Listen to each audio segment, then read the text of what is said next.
Bazı okullarda tamamen homojen bir yapı oluşmuştu. İşte bazı okullar 100 puanlık öğrencilerden oluşuyor. Bazı okullar 400 puanlık öğrencilerden, bazı okullar 500 puanlık öğrencilerden oluşuyordu.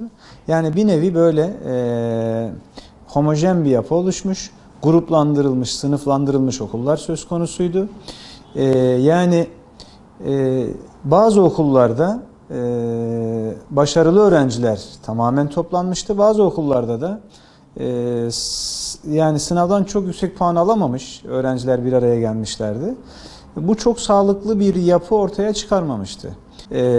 Biraz daha çalışan ve çalışmayan öğrenci bir arada bulunursa çalışanlar çalışmayanları da beraber sürükleyip götürebilirler. Ama bu ortadan kaldırılmıştı ve karşısında hiçbir başarı örneği olmayan bir çocuk psikolojik olarak da bundan olumsuz etkileniyordu. Böyle çalışma azmi ortadan kalkıyordu. Yani şu anda yeni getirilen yerleştirme sistemiyle bu belli okullar sadece sınavlı öğrenci alacak. Yani bu da diğer öğrenciler daha heterojen bir yapı oluşturacak okullarda. İşte 100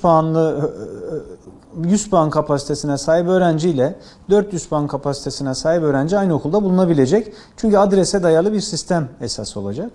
Adrese dayalı sistem esas olunca bir de mesela servis sıkıntısı yaşanıyordu bazı bölgelerde. Çünkü daha önce bunun örneklerini gördük. Bu başka bir takım sıkıntılara yol açıyordu. Şimdi bu yeni yerleştirme sistemiyle ortadan kalkacak gibi gözüküyor.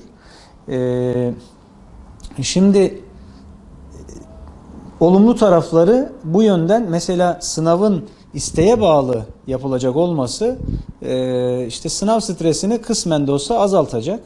Ama sınava başvuruyu ben ortadan kaldıracağını düşünmüyorum hiçbir şekilde. Çünkü bakanlığın bana göre yanlış bir gruplaması söz konusu oldu. Nedir yanlış olan? Ya daha doğrusu yanlış bir isim verdiler buna. Nitelikli okul. Şimdi nitelikli okul derseniz sınavla girilen okula, nitelikli okullar karşısında da niteliksiz okullar var anlamına gelir ki bu nitelikli niteliksiz sınıflaması da doğru bir sınıflama olmaz. Bunun ismi başka bir şekilde ifade edilebilir diye düşünüyorum. İşte sınavla öğrenci alınan okullar denilebilir ya da seçilen okullar denilebilir. Başka bir isim bulunsa, daha kulağa hoş gelen bir isim bulunsa daha iyi olur bence. 6, 7 ve 8. sınıfın müfredatları tamamen bu sınavın içerisinde olacak ve 60 soru sorulacak. Yani bunu da ben şu anda doğru bulmuyorum. Çünkü 8. sınıfa şu anda gelmiş olan çocuklarımız bizim sadece 8. sınıftan soru çıkacak olan bir TEOG'a konsantre olmuşlardı.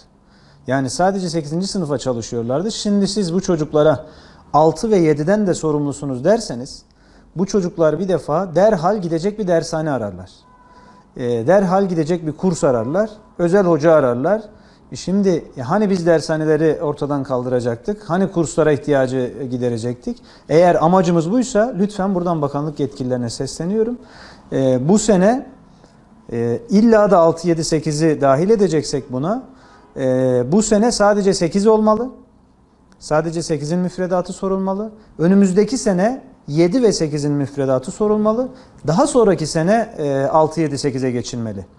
Yani bu kademeli olmalı. Aksi halde bu sene dershanelere şu anda ben aynı zamanda Eğitim Birsen Başkanlığı'nın, Memur Sen Konfederasyon Başkanlığı'nın yanı sıra bir öğrenci velisiyim ve benim çocuğum TEOG'a gidecek.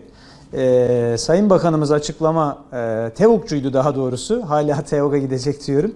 Şimdi TEOG'cuydu. Sayın Bakanımızın açıklamasıyla beraber benim kafamda direkt veli olarak 6 ve 7. sınıfı o müfredatı çocuğum unuttu. Ben şimdi bunu nasıl telafi edeceğim? Acaba kursa mı göndersem? Acaba özel hoca mı tutsam? Acaba ne yapsam diye düşündüm. Şimdi ben düşündüysem herkes düşünmüştür. Dolayısıyla da bakanlığın hemen bunu düzeltmesi gerekiyor. Yani tamamı bundan sonraki sınavların sadece 8'i kapsayabilir. İlla da 6, 7, 8'i kapsaması gerekiyorsa da bu kademeli olmalı mutlaka. Yoksa dershaneyi önünü kapatmak yerine dershanelerin önünü açmış olurlar. Paydaşlarla iletişim halinde olmak, paydaşlarla istişare etmek bu çok önemli. Yani bu noktada bakanlığın eksiği olduğunu ifade etmek lazım. Gerçi en son TEOK'ta bunu aştı. Yani şu anda tekliflere açığız ifadesinde bulunması Sayın Bakanımızın olumlu. Bu da artık herhalde yükseköğretime geçiş sınavındaki o değişiklikte yapılan bir hatadan herhalde ders alındı diye düşünüyorum. Çünkü orada sadece matematik ve Türkçe sorusu konulmuştu. Biz o zaman da ifade ettik. Diğer alanlardan da tarih, coğrafya, din kültürü gibi alanlardan da yani ders varsa o dersin müfredatından mutlaka soru sorulması gerektiğini ifade ettik. Bu noktada şimdi yeni bir düzenleme yapılacak diye ümit ediyoruz, bekliyoruz. Yani aynı şekilde TEOK açıklanmadan önce de istişare edilebilirdi ama bu tercih edilmedi. Sadece 60 soru sorulması bence yeterli değil. Çünkü 3 sene 6, 7, 8. sınıf Türkçe, matematik, fen, sosyal, İngilizce, din kültürü yani en az 5-6 tane ders var. Ve sadece 60 soru yani sağlıklı bir değerlendirme olabileceğini ben düşünmüyorum. Problemler olacaktır mutlaka. Onun için soru sayısı arttırılabilir. Bu anlamda dediğim gibi özellikle bakın üstüne basarak söylüyorum kademeli bir geçiş mutlaka olması gerekiyor. Çünkü şu anda 8. sınıfta okuyan yavrularımız ben 6 ve 7'yi unuttum. Şimdi ne yapacağım düşüncesindeler. Veliler aynı keza. Şimdi çünkü daha önce TEOK vardı. TEOK'ta da sadece 8. sınıftan bu çocuklar sınava gireceklerdi. Şu anda 6 ve 7'yi de bu işe dahil ederseniz hemen şu an 8. sınıflar inanın dershane arayışındalar. Yani buradan ben bakanımıza seslenip bunu yüksek sesle ifade etmiş olayım. İşte okullarımızın kalitesinin arttırılması. Bu gerçekten çok önemli. Çünkü sınav kazanan ve kazanamayan çocuklarımız olacak. Sınav kazanamayan çocuklarımız adres sistemine göre okullara yerleşecekler. Şimdi adres sistemine göre okullara yerleştikleri zaman Düztepe'de oturan bir yavrumuz nereye gidecek? Yani Perilikaya'da oturan bir çocuğumuz, Vatan Mahallesi'nde, Güzel Vadi'de oturan bir çocuğumuz hangi okula gidecek? Yani aynı şekilde Türktepe'de, Cinderes'inde yani Antep'in varoşlarında, Türkiye'nin varoşlarında oturan çocuklar nereye gidecek? Adres sistemine göre bu çocukların kaderi ne olacak? Bu bölgelere gerçekten donanımlı okullar yapılması lazım. Bu bölgelere yani gerçekten kaliteli kadrolar gönderilmesi lazım. Çünkü eğitimde fırsat eşitliğinin gereği bu. Aksi halde yani İbrahimli'deki merkezi okullar diyeyim ben daha doğrusu tek tek mahalleleri saymayayım. Merkezi okullardaki imkanlar daha fazla ve dolayısıyla buradan daha fazla başarı çıkacaktır mutlaka. Onun için adrese dayalı sistem geldiğine göre yapılması gereken çok iş var. Bir defa her şeyden önce bakanlık okul tespitlerini il ve ilçelere bırakması gerekiyor. Diğer yerleştirme ve uygulama aşamalarını da yerele bırakması gerekiyor.